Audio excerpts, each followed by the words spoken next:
Jehová dijo a mi Señor: siéntate a mi diestra hasta que ponga a tus enemigos por estrado de tus pies. Jehová enviará desde Sión la vara de tu poder. Domina en medio de tus enemigos. Tu pueblo se te ofrecerá voluntariamente en el día de tu poder, en la hermosura de la santidad. Desde el seno de la aurora tienes tú el rocío de tu juventud. Juró Jehová y no se arrepentirá. Tú eres sacerdote para siempre, según el orden de Melquisedec.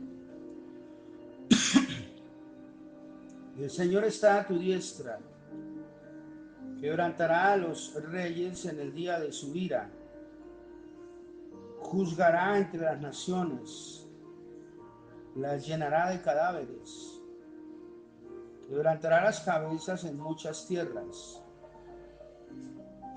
Del arroyo beberá en el camino, por lo cual levantará la cabeza. Este Salmo 110, con el cual hoy ajustamos 174 días de estarlo analizando con detenimiento, nos ha conducido desde la eternidad hasta nuestra temporalidad y desde el futuro en esta tierra hasta nuestros días y la Ilustración francesa, la Revolución francesa, nos llevó a Sinaí, nos paseó por Jerusalén, por Sicar en Samaria, y ahora nuevamente a una reunión secreta que el Señor Jesús sostuvo con un principal de la ley llamado Nicodemo, y ahora nos lleva al monte Moriah. ¿Dónde queda el monte Moriah? En Jerusalén. Esta era una anunciación de ese sacrificio. Y me voy a devolver un momentico, porque el Señor nos tiene dando vueltas sobre estos 5 libros. Bueno, 6 libros realmente. Uno aquí queda un poco perdido. Pero estamos detenidos en el libro de Levítico con una palabra que es sacrificios de continuo o continuamente. Son las palabras que más se repiten en el libro de Levítico. Teníamos una tarea de leer todo el libro de Levítico antes de que se acabara el mes de octubre. Yo no sé si usted hizo el sacrificio o no. Aquí se trata de hacer sacrificios. Y fue que el Señor Jesús nos llamó para sacrificarnos. No fue que fue sacrificado Él. Su merced, Él fue sacrificado por nosotros y ahora nos toca a nosotros sacrificarnos por Él y para Él. Como un sacrificio vivo, presentamos nuestros cuerpos, dice el apóstol Pablo, como una ofrenda de olor fragante. Ya vamos a seguir avanzando en esta idea. Veníamos tratando unos temas que eran referentes a la adoración, y esa adoración tiene que ver con una identidad. No puede ser adorado el Señor en espíritu y en verdad por parte nuestra como Él anhela, espera y desea, si no tenemos una identidad espiritual divina que Él quiere instaurar en nosotros. Una identidad espiritual y divina que Adán y Eva perdieron en el huerto del Edén, pero que ahora, después del sacrificio de Jesús y en esta dispensación de la gracia, nosotros podemos tener acceso al perdón de nuestros pecados y la salvación de nuestra alma si aceptamos a Jesús como nuestro Salvador personal en nuestro corazón Y desde ese momento el Espíritu Santo de Dios soplará sobre nosotros aliento de vida para darnos una nueva identidad, un nuevo nacimiento del que le habló el Señor a Nicodemo en aquella noche oscura, en aquel lugar incógnito donde se reunieron. Hay dos nacimientos, el de la carne y el del espíritu.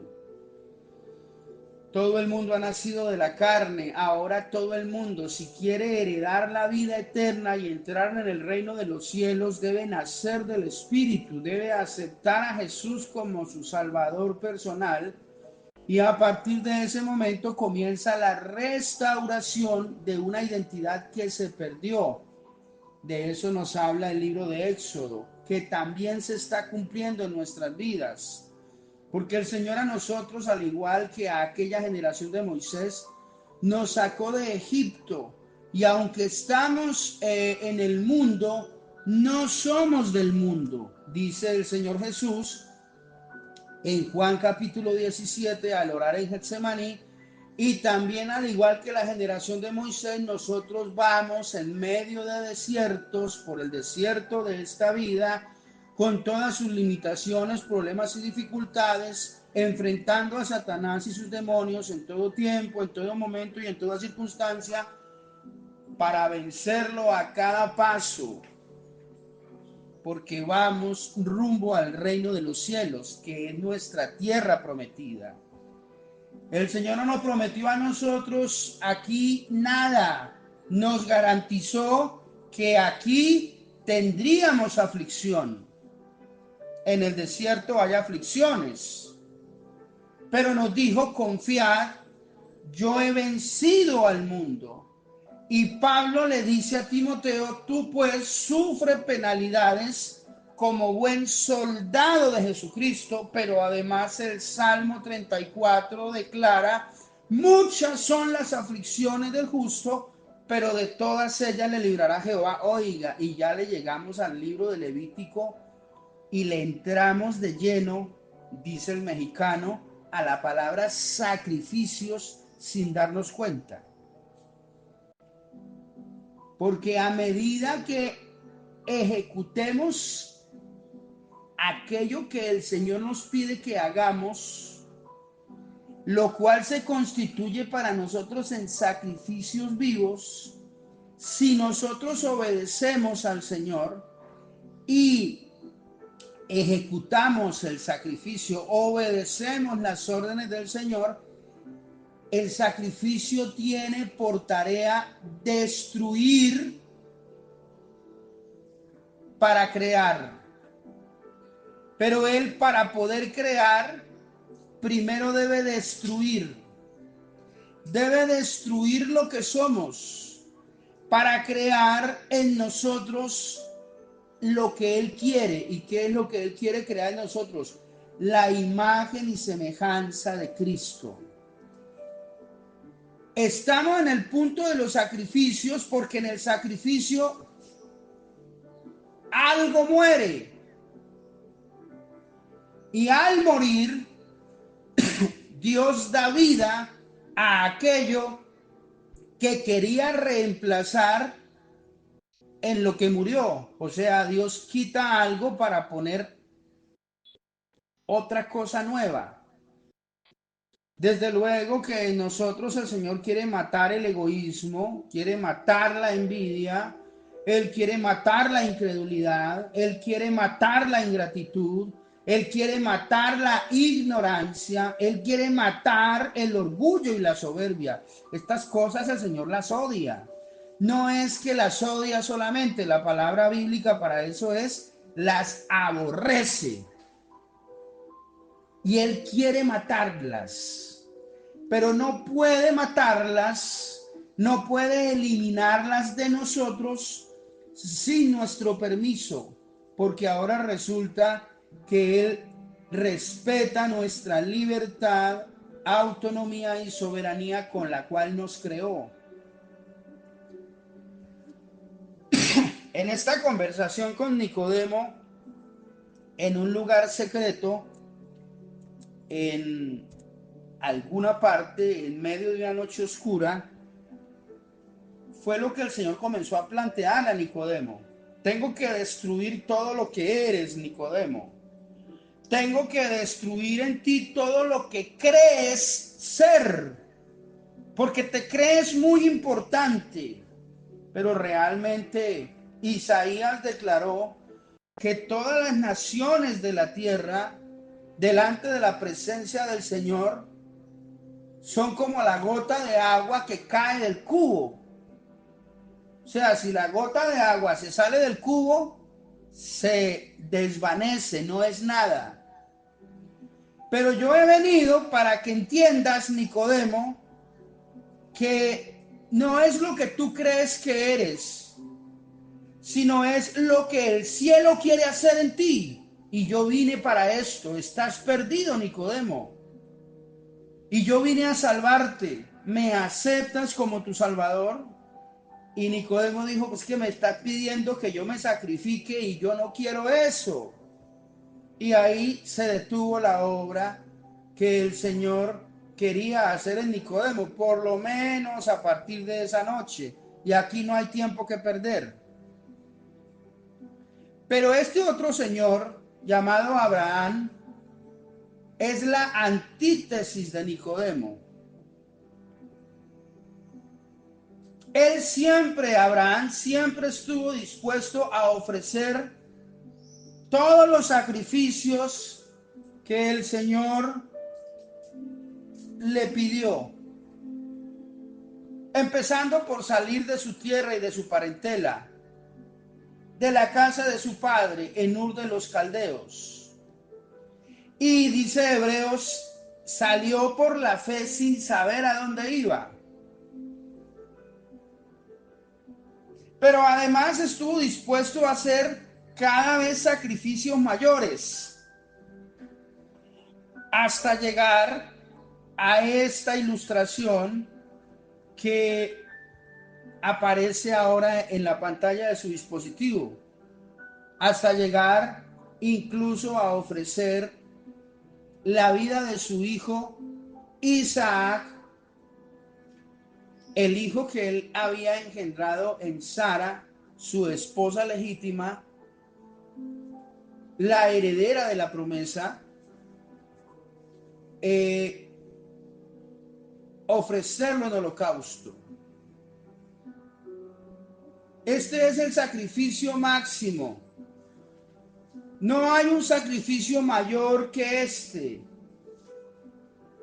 Y esto de lo que nos habla es de que el Padre, nuestro Padre Celestial representado aquí en Abraham, estuvo dispuesto a sacrificar a su único hijo, al unigénito, declara la Biblia, que es nuestro Señor Jesucristo, para salvar lo que se había perdido. Esto es una anunciación del sacrificio de Jesús. Aquí Abraham representa a Dios el Padre, Isaac representa a Jesús, el Hijo. Lo que pasa es que este primer sacrificio o esta representación no se llevó a cabo, aunque hubo la disposición en el corazón de Abraham, porque fue detenido por el ángel. Y viene un cordero y toma el lugar de Isaac. Un cordero que resultó enredado por los cachos entre un matorral a las espaldas de Abraham. Lo que pasa es que ahí no alcanza usted a verlo en la pantalla porque quedó por fuera de la fotografía. Pero ahí el Señor ya tiene listo al cordero para que reemplace a Isaac. Isaac también nos representa a nosotros como hijos de Dios, porque si aceptamos a Jesús como nuestro Salvador, el Cordero toma el lugar de cada creyente. Pues cuando Juan el Bautista vio a Jesús venir a él caminando entre el río Jordán para ser bautizado, declaró: este es el Cordero de Dios que quita el pecado del mundo. Pero note usted que todo de lo que hemos venido hablando tiene impresa tácita o expresamente la palabra sacrificios. No hay sacrificio aquí que pueda evadirse, que pueda ignorarse, pero la gente utiliza las excusas humanas, justificaciones humanas, incluso la mala interpretación de la Biblia para no hacer el sacrificio o para no participar de los sacrificios que el Señor requiere y necesita para matar aquello que se debe morir en nos, tiene que morir en nosotros para que la transformación nuestra siga adelante, avanzando hacia la imagen y semejanza de Cristo.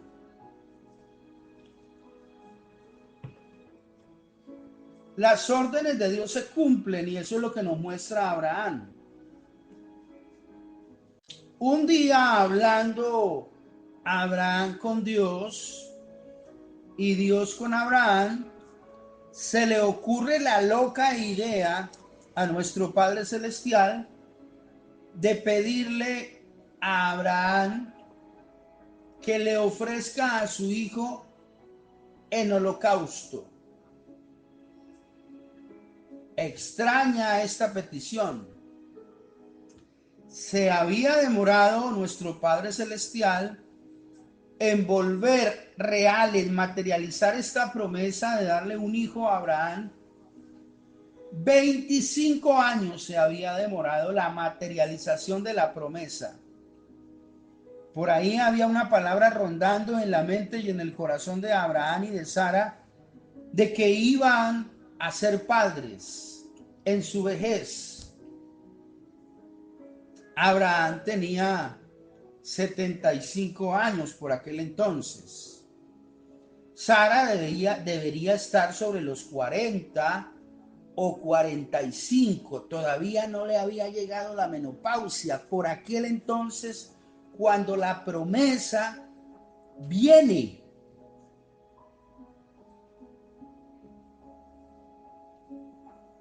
Y pasaron 25 años.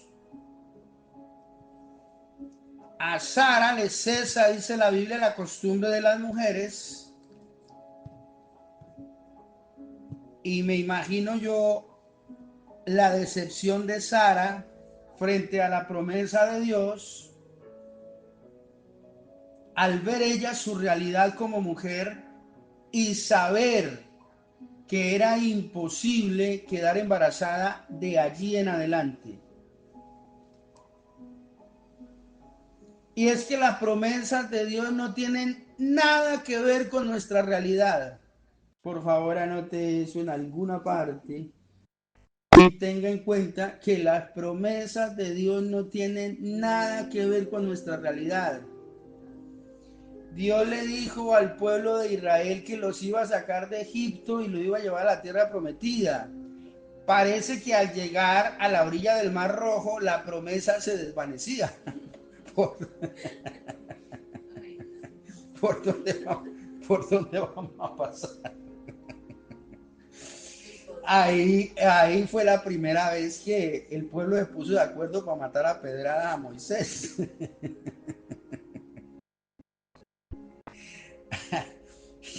Nos pusimos a creerle a este loco. Y ahora estamos acá. Y ahí viene una polvareda detrás nuestro. Y no vienen a darnos consejos. El faraón. Y nos vienen a matar. Me imagino todo lo que le decían a Moisés. A la orilla del Mar Rojo. Por favor, escriba esto en alguna parte. La promesa de Dios prevalece y permanece. Usted créala. Créala.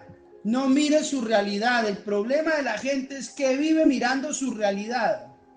Ese es el problema de Pedrito. Vuelvo siempre a la escena de la tormenta, porque esa escena me marcó desde el primer día que la leí. Pedro, cuando aparta su mirada del Señor, comienza a hundirse. Él tenía que obedecer, aunque no se había escrito todavía el libro de Hebreos, tenía que obedecer a puesto los ojos en Jesús, el autor y consumador de la fe. No miren sus realidades, miren a Cristo y hagan sacrificios. Si se pone a ver la realidad, se le olvida que Dios existe y que Él es todopoderoso, y el diablo le comienza a aconsejar. Y yo sé cómo aconseja el diablo. He hablado mucho con el diablo, su merced. La ventaja que tengo sobre, creo, el resto de los mortales es que aunque he hablado mucho con el diablo, sé de Biblia y he orado y he hablado más con Dios. Entonces ahí queda un activo a favor de mi fe. Pero sé cómo habla el diablo. El diablo no le viene a decir mentiras. El diablo le dice verdades, realidades que usted sabe que son así. Y después de que le hace ver la realidad, entonces ahora sí le comienza a meter embustes, a meter mentiras para traerle miedo, caos y confusión. No mire la realidad, sino mire a Cristo. Y si va a ver su realidad es para ponerla a los pies de Cristo en oración. El problema de Sara fue, bueno, el problema de Pedro fue que apartó su mirada de Jesús y vio la tormenta y comenzó a hundirse. Eso es lo que le pasa a la gente. Se comienza a hundir en su propia realidad, y aquí se trata es de fe, fe en el poder del Señor. Y el problema de Sara es que se dio cuenta que le había llegado la menopausia y se le olvidó la promesa. O sea, dijo, pero aquí qué. El problema del pueblo de Israel es que llegaron a orillas del Mar Rojo y ellos dijeron, bueno, esto era mentira. La realidad, la realidad, la realidad que nos asiste. Tenemos que enfrentarla con fe. Y Moisés, cuando estuvo a punto de ser apedreado, y ya lo iban a alcanzar también los egipcios, o sea que si no lo matan a Moisés, si no lo matan los israelíes, ya lo matan los egipcios. Tuvo que ponerse a orar, y cuando se pone a orar, el Señor le dice, mijo, ¿por qué te postras sobre tu rostro? O sea, solo alce la vara y abra el mar. Sencillo. Abra la vara ¿qué? Alce la vara y abra el mar. Como tiene la llave en la mano.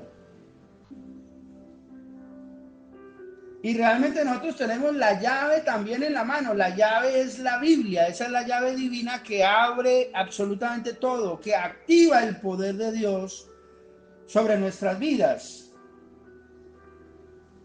Alce la vara y abra el mar. Lo dice Dios como diciéndole, es usted el que lo va a abrir, no yo. Pero con esto el Señor le estaba diciendo, es que yo respaldo todo lo que haces cuando estás haciendo sacrificios para mí. Yo respaldo todo lo que dices cuando estás haciendo sacrificios para mí. Esto no es lo que haces sin hacer sacrificios. O esto no es lo que dices sin hacer sacrificios. Que esto se parece mucho a la iglesia cristiana evangélica que yo conozco. Es que hay que declararlo con fe, hermano. ¿Y el sacrificio dónde me lo deja, compadre? ¿Está viviendo para Cristo o no? ¿O está torciendo la escritura con excusas para evadir aquello que el Señor le pidió que hiciera y que aún permanece pendiente?